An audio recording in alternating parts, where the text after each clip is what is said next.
Salut à tous, ici le compteur. Aujourd'hui, on se retrouve pour des histoires de vengeance. L'histoire suivante est postée par Punk Rock Vixen. Tout a commencé le dimanche 26 mai. Je rentrais chez moi depuis le Texas où j'étais au mariage de la sœur de ma petite amie. Nous avons fait une escale à Vegas avant notre vol d'une heure de retour à Sacramento. J'atterris à Vegas et je reçois un appel de mes colocataires pour me dire que la porte de notre jardin a été ouverte et que ma magnifique bâtarde Husky Lou a disparu. Cette chienne est tout pour moi. Elle a maintenant 3 ans et je l'ai depuis qu'elle a 2 mois. Elle m'a accompagné pendant toutes mes ruptures, mes licenciements et mes expulsions. Elle était ma seule amie quand tous mes autres amis croyaient aux rumeurs que mon ex disait à mon sujet. En tout cas, elle a disparu, et je rentre à la maison pour commencer à faire la mise en place habituelle d'affichettes offrant une récompense, ainsi qu'informer tous les refuges, vétérinaires, ainsi que la société de puces électroniques de sa disparition. Je mets des avis sur toutes les pages d'animaux perdus, et soudain, cela commence à devenir viral sur Facebook. Beaucoup de gens voulaient vraiment m'aider à retrouver ma chienne, et j'avais des yeux partout. Je me réveille un jour avec une annonce sur Craigslist avec une photo d'une fille inconnue serrant mon chien dans ses bras, avec l'annonce intitulée Husky trouvé. Ça avait été envoyé par un de mes amis. J'ai donc contacté le créateur de l'annonce. La dame était gentille et m'a expliqué qu'elle n'avait pas trouvé ma chienne, mais qu'une de ses amies sur Instagram l'avait trouvée. Elle regardait les photos de cette amie sur Instagram et la façon dont elle s'était vantée dont l'univers m'a apporté cette belle chienne. Elle m'a envoyé des captures d'écran de l'Instagram en question et toutes les photos qu'elle avait postées de ma chienne. Elle m'a alors dit « Je ne la connais pas personnellement, mais c'est une autre escorte ». Il s'avère que la fille qui a ma chienne est une escorte. Elle a donc envoyé un message à la fille pour lui dire qu'elle avait trouvé le propriétaire de la chienne. Et c'est alors que cette fille supprime tous les messages avec ma chienne et bloque la dame. Donc je me dis « Ok, c'est déjà viral, c'est parti grognasse !» Je reçois toutes les personnes qui ont fait des recherches, y compris ma tante détective, et nous nous mettons en chasse.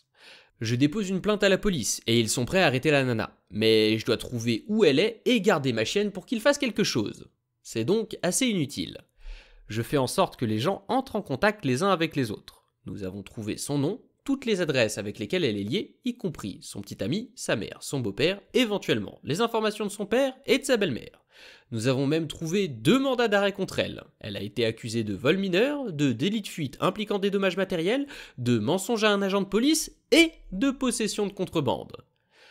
Après avoir trouvé toutes ces informations, y compris le fait qu'elle est une escorte, ce qui est illégal là d'où je viens, nous l'avons eu. J'ai déterré toutes ces informations, y compris ses emails et ses numéros de téléphone, avec son numéro de téléphone d'escorte. J'appelle donc cette femme pour la confronter. Et elle commence à me crier dessus parce que je la harcèle et la menace. C'est la première fois que je parle à cette femme. Et qu'elle allait porter plainte contre moi. Elle a ensuite dit qu'elle avait amené mon chien dans un refuge. Elle m'a également dit dans quel refuge 2 jours avant. Et j'ai confirmé que ce n'était pas vrai.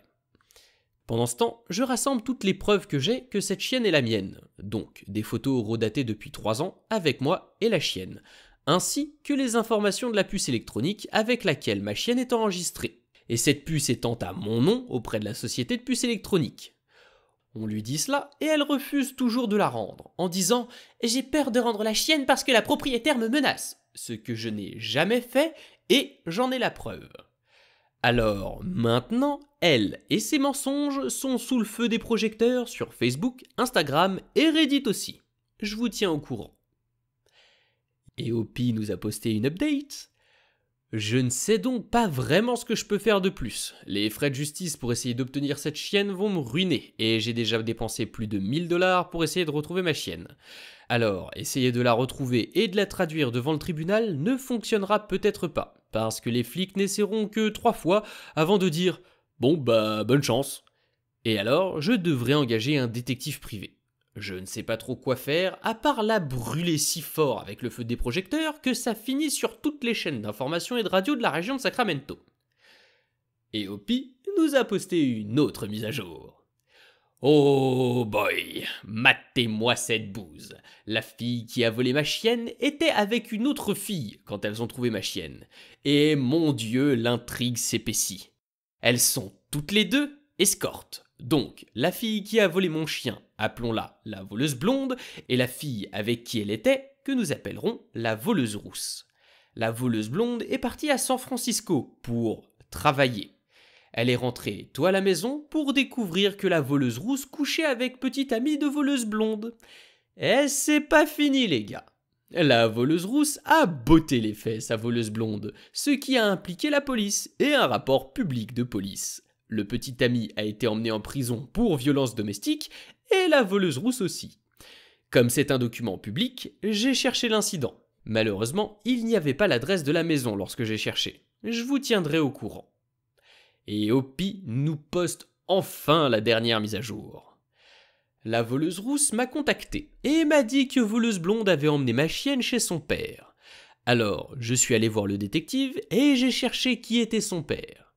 J'ai eu son nom, son Facebook et son numéro de téléphone. Je prends une voiture avec un de mes amis costauds et je conduis 1 heure jusqu'à Valley Spring, là où vit son père.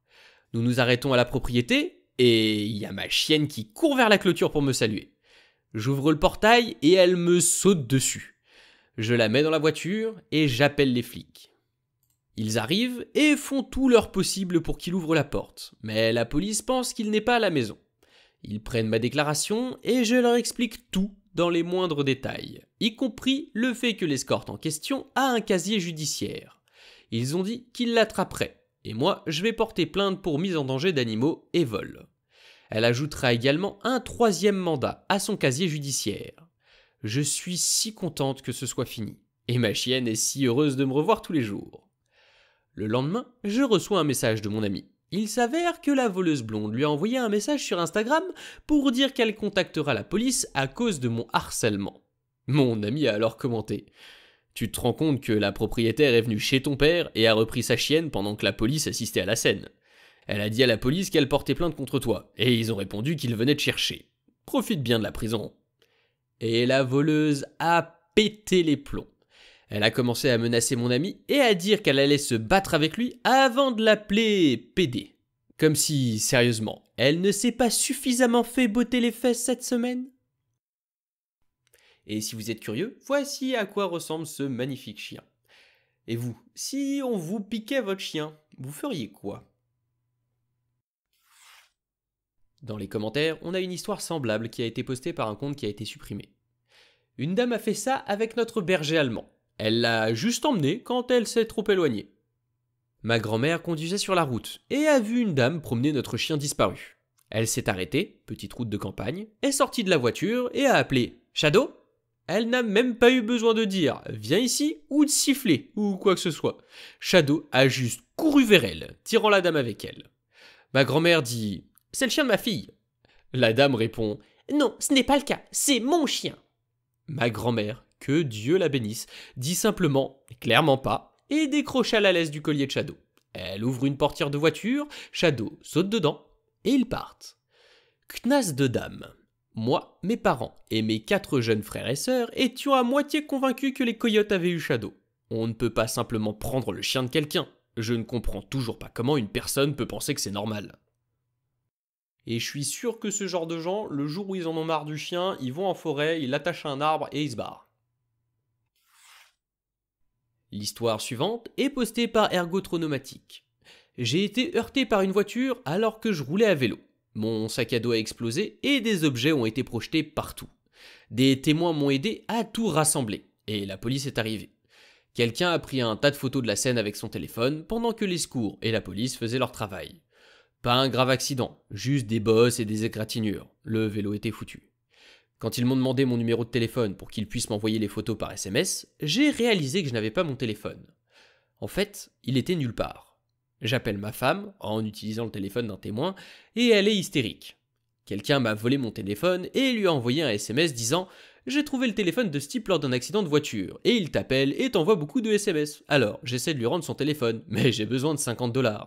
On dirait qu'il achète beaucoup de choses sur Amazon. Il doit pouvoir se permettre 50 $. YOLO !»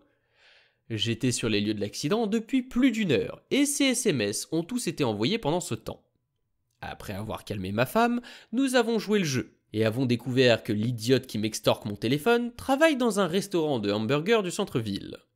Elle nous a donné l'adresse et m'a dit que je pouvais venir faire l'échange. Elle ne peut pas se permettre de manquer le travail, mais a besoin d'argent au plus vite, ou mon téléphone sera mis en gage? Oui, je me suis présenté avec la police qui est intervenue sur les lieux de l'accident. La fille était furieuse, criant qu'elle méritait une récompense pour avoir trouvé mon téléphone, etc. J'ai porté plainte, j'étais plus qu'énervé par toute cette situation, mais j'ai fini par abandonner quand j'ai découvert qu'elle avait été renvoyée pour sa conduite. Alors ouais, j'enquiquine YOLO. Et maintenant, je verrouille mon téléphone. Sauf que si tu verrouilles ton téléphone, du coup, on peut plus appeler les gens. Donc on peut pas dire qu'on l'a trouvé, ce qui est dommage. Il devrait y avoir une possibilité de pouvoir rappeler la dernière personne ou un truc comme ça sans déverrouiller le téléphone, ou de mettre le numéro de quelqu'un qu'on peut toujours appeler sans avoir à le déverrouiller, au cas où on le perde et que la personne qui le trouve soit suffisamment honnête pour vouloir nous le rendre. L'histoire suivante est postée par Red 23011. Cela s'est passé il y a plusieurs années. Je travaillais pour une petite entreprise de fourniture médicale en tant que responsable informatique. Les affaires allaient mal et le service informatique a finalement dû se réduire pour ne compter que moi. Pendant ce temps, ils ont embauché une nouvelle directrice financière à laquelle je devais rendre compte directement. Appelons-la Pam. Pam n'avait aucune connaissance de l'informatique et de la façon dont les choses fonctionnaient. Sa devise était « si ce n'est pas cassé, ne le répare pas ». Les cycles de vie PC serveur n'existaient pas. Nous n'avons pas à payer de licence pour maintenir notre pare-feu à jour, il fonctionne très bien maintenant. Je suis passé d'un budget annuel à une liste de souhaits dont elle refusait tout ce que je demandais. Le couple qui possédait l'entreprise était aussi de véritables déjections humaines. Une fois, nous avons eu une réunion trimestrielle et les gens demandaient à quel point leur emploi était sûr. Les propriétaires ont dit que personne ne serait licencié et que nos emplois étaient tous sûrs. C'était à 17h, un mercredi. Le lendemain matin, à 9h, ils ont licencié 6 personnes. À midi, l'un des propriétaires s'est présenté pour montrer l'escalade qu'il venait d'acheter le matin même.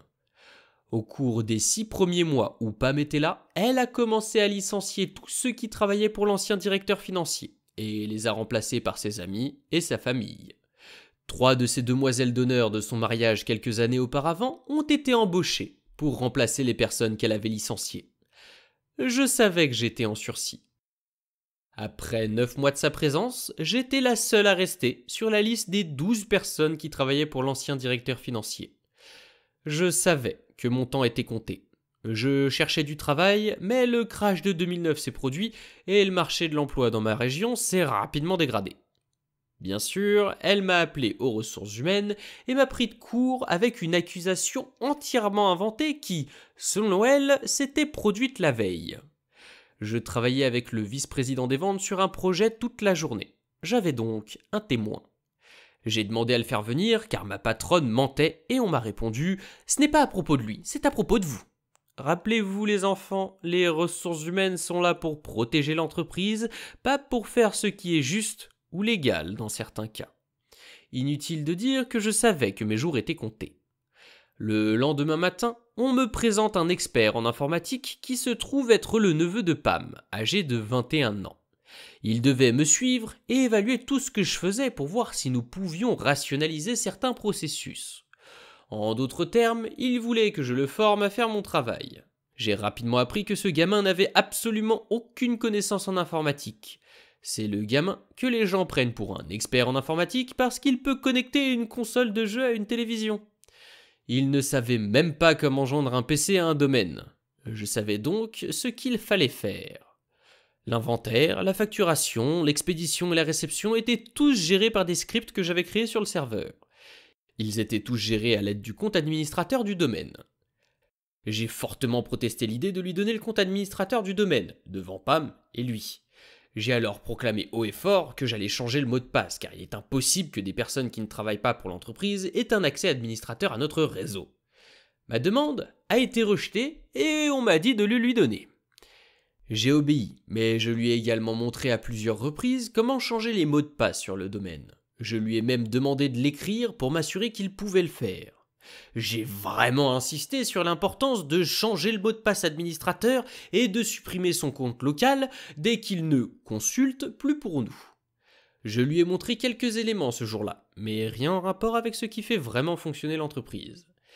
Il n'y avait pas assez de temps en un an pour mettre ce gamin au courant de la façon de gérer cet endroit, en raison de son ignorance totale de l'informatique. Le lendemain, je suis arrivé au travail, et, comme prévu, j'ai été licencié, parce que son neveu avait constaté que mes compétences étaient insuffisantes dans de nombreux domaines. J'ai récupéré mon dernier chèque de paie et je suis rentré chez moi. Le lendemain matin, j'ai reçu un appel de la directrice financière et des propriétaires. Apparemment, son neveu n'était pas tout à fait au courant de tout ce que nous faisions là-bas, et elle m'a gracieusement proposé de me payer mon salaire habituel pour venir en tant que consultante et mettre son neveu à niveau sur l'infrastructure informatique. Je lui ai dit que j'étais désormais une entrepreneuse indépendante et que si elle voulait mes services, j'allais lui facturer 200 $ de l'heure avec un minimum de 250 heures. À ce moment-là, elle m'a dit qu'elle allait appeler la police et me faire arrêter pour ce que j'avais fait si je ne venais pas tout réparer. Ma réponse a été « Juste pour que les choses soient claires, vous m'avez viré, remplacé par un idiot complètement incompétent, et maintenant vous menacez d'appeler la police si je ne viens pas réparer ce qu'il a fait. Je vais attendre, veuillez appeler la police et dites-moi ce qu'ils ont dit. » Elle a commencé à m'insulter et a raccroché le téléphone. Il s'avère que son neveu a effectivement appris quelque chose de moi. Il a changé le mot de passe administrateur après mon départ. Celui qui exécutait tous les scripts pour l'inventaire, la facturation, l'expédition et les commandes. Selon certains de mes collègues, l'endroit est resté en panne pendant plusieurs jours, jusqu'à ce qu'il puisse faire appel à un véritable consultant pour examiner la documentation que j'avais créée et résoudre le problème. Le neveu a immédiatement été renvoyé, et Pam est parti au bout d'un mois. Eh bien, c'est un mal pour un bien, Hopi. De toute façon, visiblement, tu serais parti tôt ou tard de cet environnement, et à mon avis, il devait pas y faire bon y travailler. Et puis ça nous fait une bonne histoire, et ça c'est cool. C'est tout pour aujourd'hui, alors si la vidéo vous a plu, pensez à laisser un like et n'hésitez pas à la partager, j'ai besoin de vous pour faire grandir la chaîne, sans oublier de vous abonner si c'est pas déjà fait, et d'activer la cloche pour ne pas rater les prochaines. Laissez un commentaire, je les lis tous. Les plateformes de soutien sont en description si certains veulent soutenir la chaîne financièrement. C'était le Compteur, on se retrouve bientôt pour de nouvelles histoires.